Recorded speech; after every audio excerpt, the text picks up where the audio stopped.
So, this film starts from 1997. A radio operator receives strange radio signals in Mexico. This signal was received by his friend in America, and this was a very strange thing. This man follows these signals to investigate and reaches a place where there was a fire. When he went near, he saw a fallen meteoroid. As soon as he saw it, his dog started barking. As soon as this man went near, he saw inside the meteoroid, a strange smoke came out of the meteoroid, a strange light came out, and that man disappeared there. And then the scene of Antarctica was shown in 2003. A research facility of NASA was built here, where the scientists found a strange object buried in the snow. He took this object out of the snow, and NASA was also informed about it. And now, the main character of the movie, Julian, is shown in a university. Julian is also a scientist who does research on the waves and radiation present in the world. Julian also knows how to decode signals coming from space. Julian started researching to find aliens many years ago, but because it is believed that there are no aliens in the world and Julian could not find them,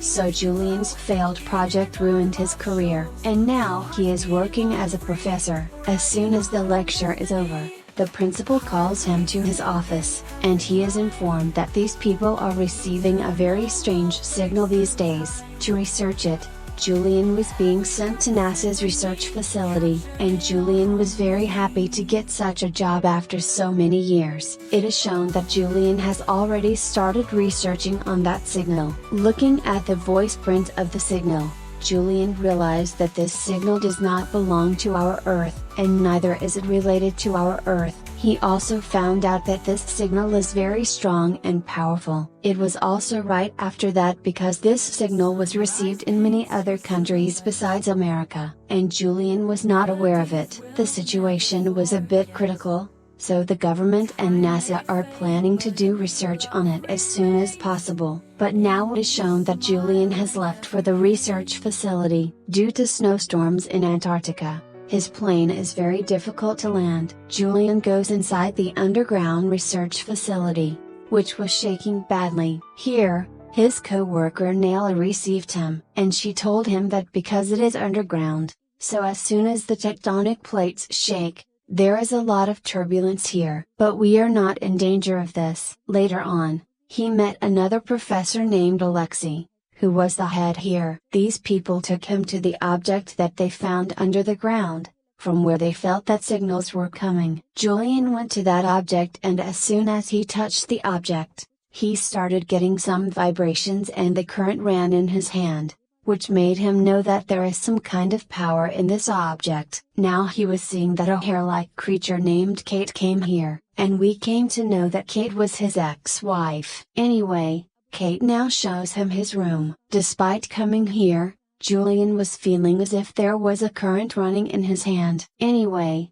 now he fell asleep. In the middle of the night, he suddenly woke up. He felt that something was shaking inside the facility. When he went out of the room, he saw that the ice of that object had melted, and something strange was coming out of it. As soon as he saw it, he got scared and woke up, and he came to know that he was actually seeing the dream. When he woke up first, he woke up in the dream itself. It can be seen that Nayla came to wake Julian up so that he can have breakfast. Nayla also showed Julian the fields here. Julian was surprised to see these fields. Nayla said that this is also a NASA project. These people are trying to grow plants in extreme temperature, so that in the coming years, humans can be made to live on any other planet. Anyway, after eating, Julian starts his work. He was still searching for the voice print of the signal. He thought that this signal and that object are somehow related to aliens. But everyone was laughing at this thought of Julian. They were making fun of him. Until now, NASA people also believe that aliens did not exist. So what was this signal and that object? At lunchtime, other scientists also make fun of Julian's alien project, but he doesn't pay much attention to them, and starts working again. Now he had to put an antenna near the object, so that he can catch the signals of the object. Here on the other side, we are shown the scene of the city, where the authorities have come to know that the signal they have received in 2003, the same signal was received in 1997, not just one place, but in many places. It was necessary to tell this to Julian as soon as possible. After the scene is cut, we are shown the scene of the facility again, where suddenly the object has fallen from the ropes, and the ice on it has also splashed, and it is shown that its surface is like a strange animal, but when touched, it was like a stone. Michael and other scientists thought that this is a meteoroid, but Julian does not agree with them, because signals do not come out of the meteoroid, and signals were continuously coming out of this object. Julian now starts decoding this signal, while Michael and other scientists think that this is just a time disk. Now Julian guesses that this object is part of a spaceship, and the signals coming out of it are actually distress signals. When a ship is in trouble, it sends a distress signal. He thought that this is a part of an alien ship that was sending a distress signal, but this was a theory and no one believes it. Julian wanted more clear signals to decode the signals. He decided to open this object, but Kate says that this decision is not good at all. It is possible that there is a virus in it. Kate does not agree with this. Kate also tells Julian that if there is an alien in this object, then we are not ready to fight it right now. It will be much more advanced than us. And if it has come this far with a spaceship,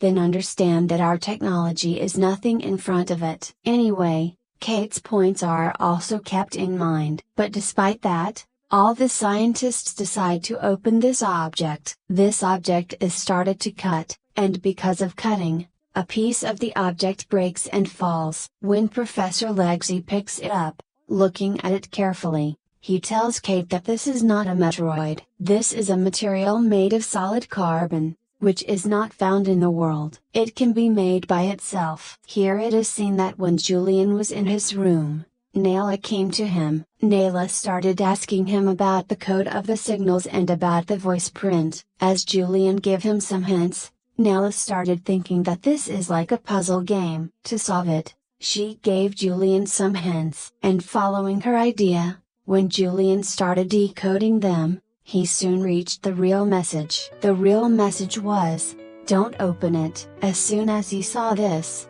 Nayla and Julian both got worried and immediately ran downstairs so that the scientists who were opening it could stop them. But by the time these people reached, it was too late. These people had already opened that object, and as soon as it opened, a strange energy came out of it. As soon as it came out, it killed some scientists here. As soon as these people died, there was also a fire blast there. Nayla and Julian were watching all this. After all this, it was shown that there was really an alien inside that object. A strange acid smoke was coming out of it. As soon as the smoke comes in contact with humans, it burns and kills humans. After the scene was cut, on the other side, we are shown the American authorities, who found out that there was an alien inside that object. Here, they also find out another shocking thing, that in 1997, they also found an object like this which also had an alien inside it, and as soon as a man went near it,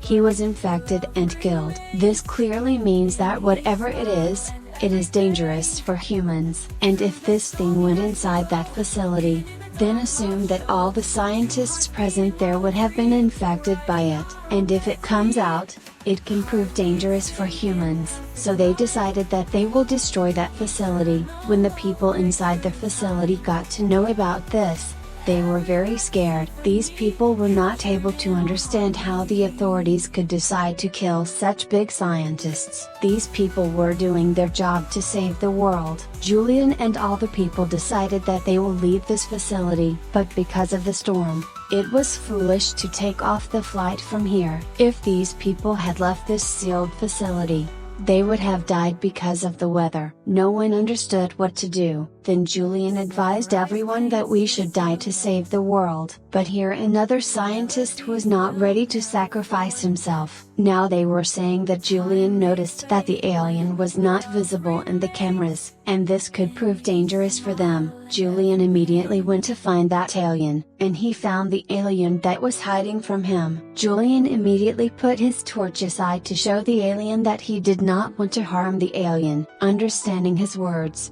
the alien also came in front of him and grabbed Julian's face. With his telekinesis power, he was showing Julian a lot of things. He was showing Julian his journey, that how and where he came into this world. But before Julian could understand the whole story, a pilot comes from behind, shoots the alien and kills it. Seeing this, Julian was very scared because he thought that he would be killed. Julian thought that as soon as he came in contact with the alien, all the people present here died. But if they are alive, it means that the alien had made them his host. And if the alien is dead, then maybe they will die soon. This theory of Julian seems useless to all the biologists present here, and they talk about going out of here. But Julian tells everyone that until everyone's blood test is done here, no one will go out of here. Everyone's blood test is done and the alien virus is found in everyone's body. As soon as it goes out,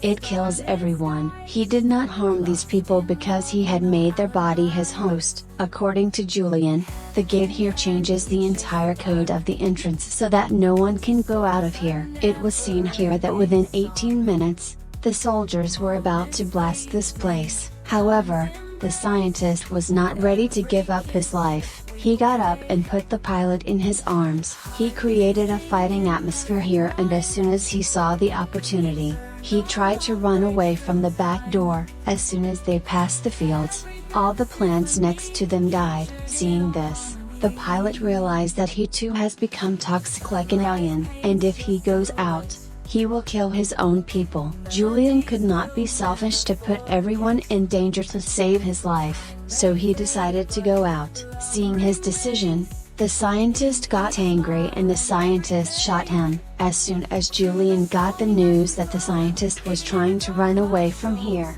Julian came to stop him, but it was too late. The scientist went out through the door, but before he got free, we found out that the energy coming out of the alien ship was surrounding the entire facility. As soon as he came in contact with it, the scientist died immediately. But Julian showed his intelligence and stopped breathing here, and he felt that his life was being saved by doing this. As soon as this happened, he went inside the facility and brought all the scientists here. He said that if they stand in this light with their breath slowed down, they could also escape the missile attack. Because we have become alien hosts and this alien energy will save our host. The death was just like that. Everyone started experimenting, and as soon as the authorities fired that missile on this facility, that alien energy flew into the sky with all of them, as if it had become a spaceship. It was not clear that that alien energy saved all of them,